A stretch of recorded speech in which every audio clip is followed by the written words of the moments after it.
বাংলাদেশে আবার শুরু হয়েছে জাতির সাথে প্রত্যাহারণা, মুক্তিযোদ্ধার সাথে প্রত্যাহারণা, ভাষা সৈনিকদের সাথে প্রত্যাহারণা। গেছে কালকার জামাত শহীদ মিনারে ফুল দিয়া শ্রদ্ধা জানানি দিয়া জাতির সাথে আরেকটা বেইমানি প্রত্যাহারণা বাংলাদেশে আরম্ভ হয়েছে। কারণ যে জামাত 1947 সালে দেশ স্বাধীনতার সম্পর্কে বাংলাদেশের মানুষ অবগত আছে, তারা স্বাধীনতা হইতে দেয়া ভারতের পক্ষে রয়েছে, স্বাধীনতা বিরোধিতা করেছে।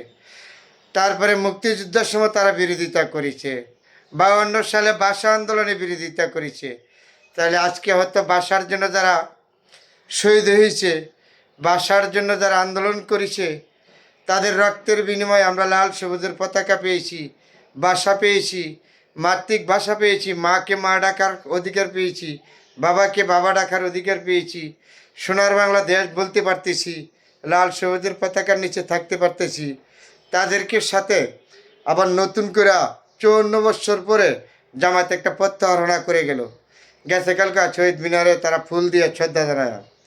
এগুলি কখনো জাতি মেনে নেবে না, যে তারা স্বাধীনতা বিশ্বাস করে না। ভাষা আন্দোলনের সময় সৈনিকদের মতো 54 বছরের ভিতরে এই দেশে যারা বুদ্ধিজীবী আছেন, জ্ঞানী আছেন, শিক্ষিত লোক আছেন, আমার যদি কথাগুলি ভুল হয় আমাকে ধরে দিবেন। এই 54 বছর পরে তারা এতদিন বলছে না এই শহীদ মিনারে ফুল দিলে পূজা করা হয়, জামাত বলছে না। আপনারা বাংলাদেশে যারা বুদ্ধিজীবী আছেন, জ্ঞানী লোক আছেন, আমি রাজনীতি নিয়ে কথা বলি নাই, প্রতিপক্ষ নিয়ে বলিনি। যদি বাংলাদেশের রাজনীতিক দল আছেন, সুশীল সমাজ আছেন, জ্ঞানী লোক আছেন, আপনাদের বিবেকের কাছে জিজ্ঞেস করি, জামাত বলে নাই শহীদ মিনারে ফুল দেওয়া মানে পূজা করা? আজকে এই জামাত হয়তো মনে করেন সংসদে যাই 50-60টা আসন পাইছে, পাওয়ার পরে তারা এখন জাতির সাথে আবার নতুন করে প্রত্যাহারণা আরম্ভ হয়েছে।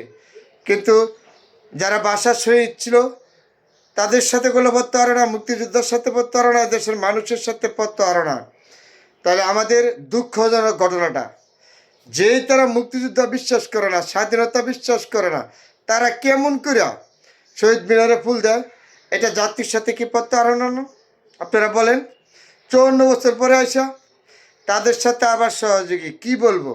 এদেশের বুদ্ধি জ্ঞান যে বাংলাদেশের অবস্থা, এখন আমাদের সাথে নতুন করে প্রত্যাহারণা আরম্ভ হয়েছে।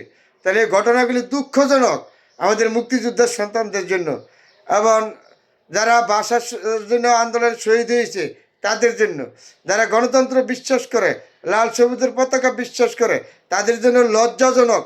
গেছে কালকায় জামাত এই ফুল দিয়া শহীদ মিনারে শ্রদ্ধা জানাইছে, এটা জাতির সাথে নতুন করে একটা প্রত্যাহারণা। এই দেশের মানুষ এত নিচে নামাইতেছে, আরও কোথায় না জানি নামে অপেক্ষা থাকতেব। গেছে কালকা যে একজন আমির হামজা কুষ্টিয়া মসজিদে শুক্রবারের দিন খুতবার মধ্যে বলে, আমরা 79 জুন সংসদে যাইয়া 212 জনরে শিক্ষা দিব। এগুলি কি কথা? এত বছর পর জাতি তাদের সংসদে এইভাবে কথা? তারা জাতির সাথে জায়গায় জায়গায় প্রত্যাহারণা করতেছে। তাদের সাথে আরেকটা মুনাফিক দল গেছে এনসিটি, তার ছাত্র জুলাই আন্দোলনের নামে আরেক প্রত্যাহারণা, লোভ লালসার কারণ মন্ত্রী এমপি জামায়াতের সাথে যাইয়া এই প্রত্যাহারণা চলছে। তো বাংলাদেশের মানুষকে নতুন করে আবার প্রত্যাহারণার মধ্যে আরম্ভ হয়েছে, ধোকাবাজি দেওয়া আরম্ভ হয়েছে, মুক্তিযুদ্ধ নিয়ে পতাকার সাথে অসম্মান করা হচ্ছে। এটা কখনো বাংলাদেশে যারা লাল সবুজের পতাকা বিশ্বাস করে, গণতন্ত্র বিশ্বাস করে, মুক্তিযুদ্ধ বিশ্বাস করে, তারা মেনে নিতে পারবে না। এটা খুব দুঃখজনক ঘটনা। এগুলি যাতে ভবিষ্যতে না হয়। জামায়াত কখনো এদেশের গণতন্ত্র বিশ্বাস করে না, স্বাধীনতা বিশ্বাস করে না, সার্বভৌমিত্ব তারা বিশ্বাস করে না। এই যে 1964 সালে মা বোনের 30 লক্ষ মা বোনের ইজ্জত বিনিময়ে তারা জগতে বিশ্বাস করে না, তারা আবার নতুন করে প্রত্যাহারণা। এগুলি দুঃখজনক জাতির জন্য, আমাদের জন্য।